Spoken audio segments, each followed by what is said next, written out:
This is Radio Taiwan International.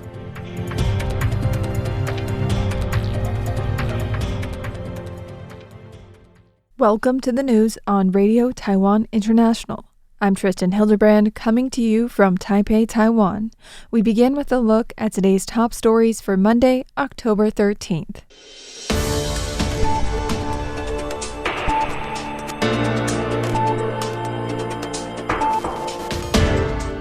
Plans to build a Taiwanese version of the Israeli Iron Dome are in the works. 47 drugs are slated for withdrawal from Taiwan's markets by the end of September, and the red alert for the Fata'an River landslide lake has been lifted.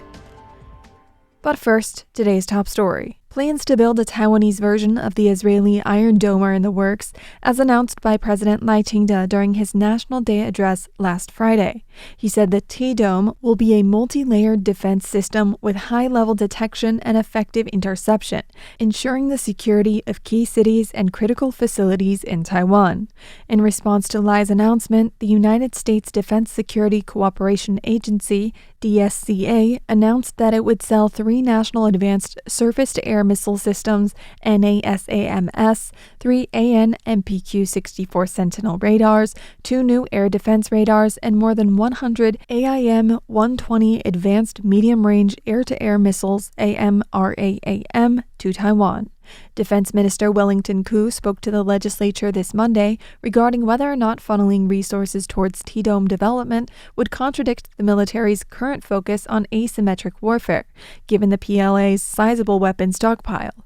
He explained that Lai's intention is to integrate pre-existing detection systems to create one effective multi-layered defense system. Koo added that the radar, missile launch, and counter-drone systems the military deploys in the future will be designed for high mobility and high survivability, which he said is indeed a development that would support asymmetric warfare. 47 drugs are slated for withdrawal from Taiwan's markets by the end of September. This Sunday, Health Minister Shih Chung-liang announced that most of the medications have domestic alternatives, while one manufacturer has halted production altogether. He explained that the production of an anti-rejection drug used in organ transplants is the one that has been stopped entirely. He said that current supplies should last through next year, and a special import program will be launched to maintain access afterwards. National Health Insurance Administration NHIA Director Tan Liang-yu said the agency has linked its database with the Food and Drug Administration's FDA notification system to coordinate responses and issue timely updates to hospitals. The FDA plans to require drug makers to give 6 months' notice before withdrawing products to allow unified supply management and prevent hoarding during shortages. Manufacturers must also give 6 months advance notice if a covered drug is discontinued. Chen said the cabinet has allocated 20 billion NT dollars or $654 million next year under a Special Resilience Act to strengthen pharmaceutical supply chains and support local production of generic and biosimilar drugs. Essential medicines will be guaranteed stable pricing, and the NHIA has introduced a mechanism to raise drug prices when necessary to reflect costs and ensure continued supply.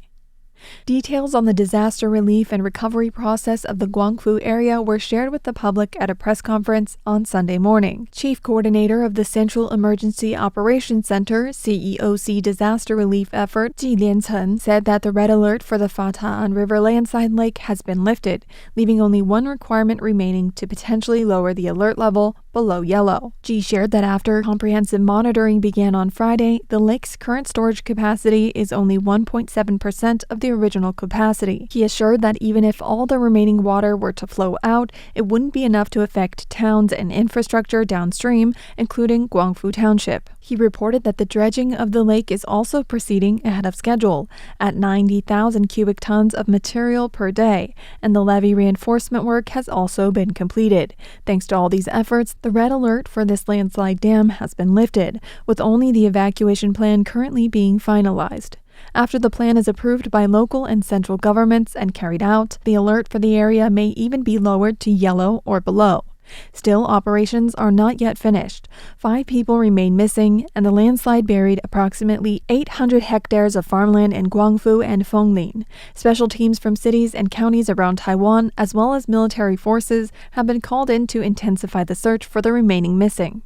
China abruptly changed its rare earth materials export controls last Thursday, triggering fears that Taiwan's high-tech industries would be affected. Economic Minister Kong Ming-shin testified before the legislature on Monday that high-efficiency motor industries, as in drones, will be directly affected, with price increases across all sectors inevitable. Heightening U.S.-China relations have created ripple effects in the global economy. Once again, China and the U.S. have retaliated against one another ahead of the reciprocal tariff truce expiration in November. China abruptly tightened export controls on rare earth products and technologies, followed by a 100% tariff in response from the Trump administration. The most direct effects on Taiwan, Economic Minister Kong detailed, will happen soon in the high-efficiency motors sector, although other areas of Taiwan's economy, such as semiconductors, may indirectly be affected. Semiconductors don't appear to be directly affected, at least currently, as most of our resource procurement for our materials and equipment, such as rare earths, is done indirectly. We primarily import materials from Japan and equipment from the United States, with relatively limited direct imports from China. Though there is still a chance of an indirect impact, we are currently monitoring the potential extent of supply chain disruptions and will propose corresponding measures as needed. When asked whether China's new expanded controls will lead to price increases across supply chains for related products, such as electric vehicles and drones, Kong said that such increases are unavoidable. However, he noted that rare earths account for a relatively small part of production costs, so the scope of the price increase remains to be seen. Shin Kong Life Insurance is urging the Taipei city government to activate a coordination committee under their contract to resolve disputes over the company's plan to directly transfer the surface rights of a plot at Taipei's Beidou Shilin Science Park to the U.S. tech giant NVIDIA. Having the rights to the land for 3 years without constructing any buildings, Deputy Mayor Li Sichuan said the transfer would raise questions about favoring Shin Kong Life over other bidders in 2021. In a statement on Sunday, a representative for Shin Kong Life said that keeping NVIDIA in Taiwan is a matter of national strategic importance. The company said it hopes to use the committee mechanism to address differing views with the city government over how to facilitate NVIDIA's entry into the plots T17 and T18 of the park. Deputy Mayor Li stressed that Shin Kong must first submit a detailed proposal, including terms and compensation, before talks can begin. In a Monday Foreign Affairs and National Defense meeting in the legislature, Defense Minister Wellington Koo reported on domestic submarine construction progress. Earlier last week, Koo spoke on the difficulty of delivering the Haikun prototype before November, citing electromechanical and control systems integration issues. His comments triggered public worry that the domestic submarine construction plan may fail. Koo stated, I remain confident that the entire submarine can be completed, but these current tests and adjustments will still take time.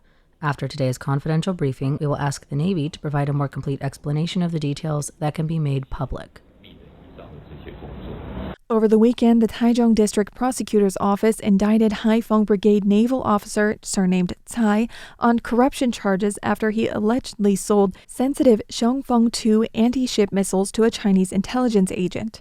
Formal charges were also brought against a former Haiphong Brigade officer surnamed Lin. Koo reminded that the CCP's constant infiltration efforts demonstrate the severity of the enemy threat currently facing the National Army. He called on the public, whether in active duty, retired, or civilian, to remain highly vigilant against this danger. Just steps away from the bustle of Taipei, Yangming Mountain is a common destination for a quick trip out of the city. However, during certain seasons, its popularity can lengthen lines and wait times. The autumn silvergrass, also known as pampas grass, is in full bloom on Yangming Mountain. October marks the beginning of the season, and during the Double 10th holiday, many people were inspired to take in the scenery and beautiful photos. However, driving up during the long weekend required patience, with parking and shuttle bus waiting areas packed. One man said that the line at the Qingtiangang lot was about a half hour long, and just now they had to wait 15 minutes to enter another area. The best spots to take in the scenery include the iconic S-shaped steps of the Lensui-Kung Trail, Qingtiangang Hill, the main peak of Qixing Mountain, and the Jinbaoli Trail. Don't procrastinate and miss your chance to see the autumn beauty of Yangming Mountain. Michelle Chang for RTI News. Thank you for joining me for the news. I'm Tristan Hildebrand. Stay tuned for another 50 minutes of English language features brought to you by Radio Taiwan International.